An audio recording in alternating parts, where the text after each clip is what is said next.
suis Renaud Bourlet, je suis enseignant-chercheur à Centrale Méditerranée et à Aix-Marseille School of Economics, spécialisé dans la gestion des risques. Ce qui est assez direct quand on observe les comportements humains ou ce qu'on appellera nous en tant qu'économistes les préférences, c'est cette aversion au risque. C'est le fait qu'on préfère avoir un revenu stable et avoir une situation stable que devoir faire face à des aléas.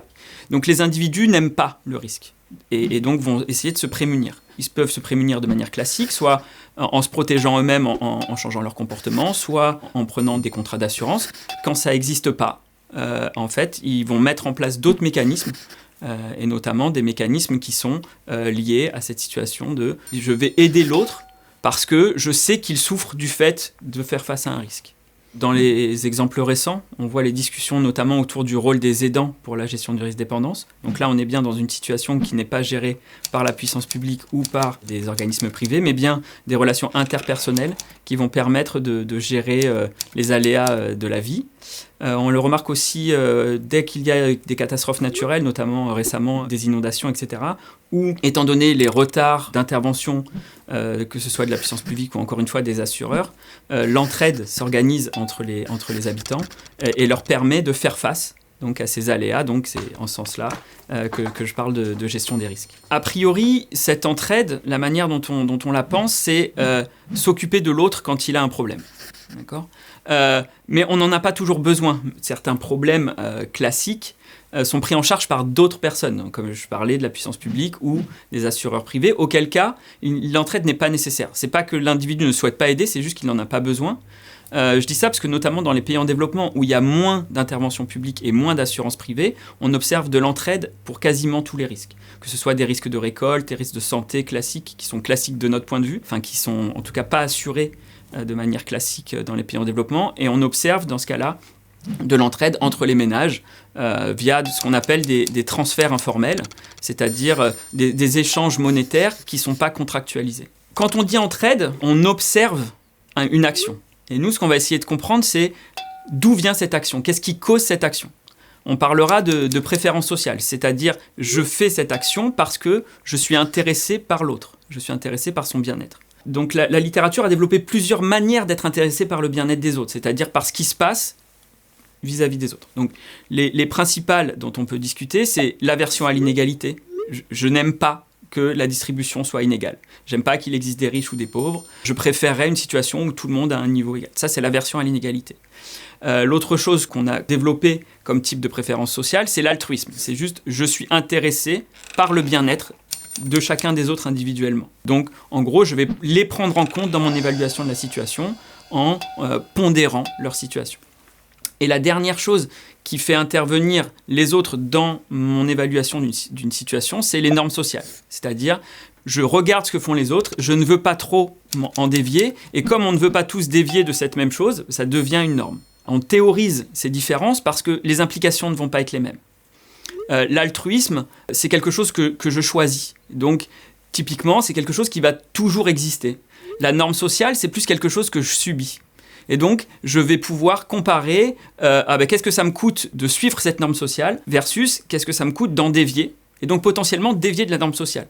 Or, l'altruisme, je ne vais pas dévier de l'altruisme, puis c'est quelque chose qui est profondément ancré, et auquel cas, je vais faire quelque chose si l'altruisme me le demande, parce que c'est ancré en moi. Les implications en termes d'entraide de ces trois possibilités sont différentes. Et c'est ce qu'on essaye justement de théoriser, c'est-à-dire quelle serait l'implication, qu'est-ce qu'on devrait observer si cette entraide était liée à de l'altruisme. Qu'est-ce qu'on devrait observer et dans quel cas, dans quelle situation on devrait observer de l'entraide ou pas, si c'était expliqué par des normes sociales ou si c'était expliqué par de l'aversion à l'inégalité. Ce qu'on peut montrer, c'est notamment dans l'impact du réseau qui est créé par les liens sociaux. Cet impact va être différent en fonction de l'explication.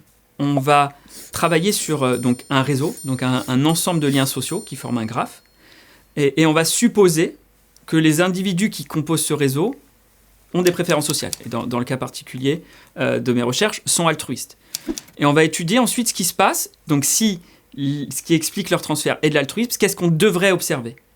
On va simuler des chocs, on va étudier des diffusions, que ce soit via des simulations ou que ce soit analytiquement. Et on va dire, si c'est de l'altruisme, on devrait observer ci et ça. On devrait notamment observer que les individus les plus centraux sont les plus assurés. On devrait notamment observer que plus le diamètre du réseau, donc plus la distance entre deux personnes est faible, moins leur revenu est variable, donc mieux ils sont assurés, mieux le risque est géré. Et ensuite, ce qu'on va faire, c'est une fois qu'on a donc, ce réseau, cette théorie et ses implications, on va essayer d'étudier la véracité de ces implications. Donc, est-ce qu'en effet, quand on retourne voir les données dans des réseaux réels, les individus les plus centraux sont en effet ceux qui sont le mieux assurés ? Est-ce que, en effet, les réseaux avec le diamètre le plus court sont là où les gens ont des revenus plus sécurisés ? C'est cette confrontation de la théorie aux données, donc à l'expérience, qui permet de différencier et de comprendre d'où vient l'entraide. De valider ou non le fait que ce soit dû à de l'altruisme, de valider ou non le fait que c'est dû à des normes sociales. Donc on a montré notamment que si les transferts qu'on observait entre les ménages étaient dus à de l'altruisme, ces transferts devraient être d'autant plus importants que le choc subi, donc la réalisation du risque, est forte. Parce que, comme je suis profondément intéressé par le bien-être des autres, quand ils vont vraiment très mal, je vais beaucoup intervenir. Et l'impact du réseau est si important parce que si quelqu'un va très mal et que je dois beaucoup intervenir, moi-même, je dégrade ma situation, ce qui peut amener d'autres à vouloir m'aider s'ils sont altruistes envers moi. Donc on a vraiment ce rôle du réseau social, c'est-à-dire d'un ensemble de liens sociaux, d'une suite de liens sociaux. Au contraire, si quelqu'un va mal, je dois l'aider parce que je sens une pression de la société pour le faire, mais finalement, il peut arriver un moment où la norme sociale me demande de tellement transférer que juste je préfère ne pas venir en aide à cette personne et de subir le fait de dévier de la norme sociale plutôt que suivre cette norme sociale et faire le transfert. Cette idée d'entraide et d'altruisme, évidemment, dépend de la force du lien, donc la force du lien social. Il y a certains liens qui sont très forts, notamment les liens familiaux, d'autres qui sont plus faibles. Et évidemment, en première lecture, ces liens plus forts vont entraîner de l'entraide plus forte. Seulement les liens faibles, donc, sont importants aussi pour la diffusion de cette entraide. C'est-à-dire que si on était uniquement des poches familiales et que l'entraide était dans cette poche familiale, finalement la gestion des risques ne serait pas très bonne. Le fait qu'on arrive à étendre et que les liens faibles soient aussi utilisés, c'est-à-dire qu'on puisse aussi se reposer sur ses voisins, sur les voisins de ses voisins, sur les amis des amis, pas de proche en proche, rendent plus important cette entraide et notamment un critère assurantiel meilleur. C'est-à-dire on peut se reposer sur plus de personnes et donc évidemment il y a moins de risques que ces personnes aussi aient besoin d'aide au moment où nous on en a besoin. Donc on a dit tout à l'heure qu'il y avait cette importance d'étudier envers qui les personnes étaient altruistes. Est-ce que c'est un altruisme universel ou est-ce que c'est des petites poches, des situations, des petits groupes ? Et ça a une implication relativement forte, notamment dès qu'on se pose la question des comportements prosociaux. C'est-à-dire que les comportements prosociaux, notamment les comportements pro-environnementaux, etc., sont des comportements qui sont bénéfiques pour la société complète, et notamment qu'on devrait mettre en place de manière automatique si on était altruiste envers la société complète.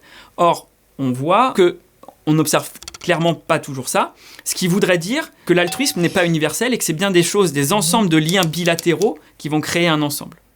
Et évidemment, ça crée une sorte de tension assez évidente entre les comportements prosociaux, notamment les comportements pro-environnementaux, et les inégalités. Pourquoi ? Parce que s'il y a beaucoup d'inégalités dans la société et d'un altruisme qui n'est pas universel, je vais plutôt avoir tendance à vouloir aider ceux qui sont dans le besoin que d'avoir des comportements qui aident tout le monde. Donc il y a ces tensions entre comportements prosociaux et comportements bilatéraux vis-à-vis des inégalités. Et c'est là où c'est intéressant, c'est important de séparer cet altruisme qu'on imagine dans certaines situations comme un altruisme universel, tout le monde est important pour moi, de l'altruisme réel qui est plutôt certains individus dans la population sont importants pour moi et c'est pas nécessairement la globalité de la planète envers qui je suis altruiste. Donc en économie, on a cette problématique de le bien public bénéficie à tout le monde, mais individuellement, on n'a pas nécessairement envie d'y contribuer. On a montré depuis longtemps que l'altruisme pouvait permettre d'augmenter les contributions au bien public, mais encore une fois, ça dépend de la taille de la société, qui compose la société et envers qui je suis altruiste dans la société. Et ça marche dans un monde où la seule manière de contribuer au bien-être des autres, et d'utiliser le bien public. Si maintenant on permet aux individus soit de contribuer à un bien public, soit de donner à certains individus particuliers, l'altruisme ne va pas amener plus de contributions au bien public, sauf si c'est un altruisme universel, il va plutôt contribuer à des transferts bilatéraux. Donc il y a cette question, et notamment quand on revient sur altruisme universel versus altruisme bilatéral, on peut imaginer que via des politiques d'éducation, etc., on peut créer un altruisme un peu plus universel en disant, voilà, on est un ensemble d'individus sur la société qui partageons certains biens publics et notamment une planète, et potentiellement, si on était plus altruiste, on se comporterait tous de manière plus bienveillante vis-à-vis de cette planète, ce qui résoudrait certains problèmes.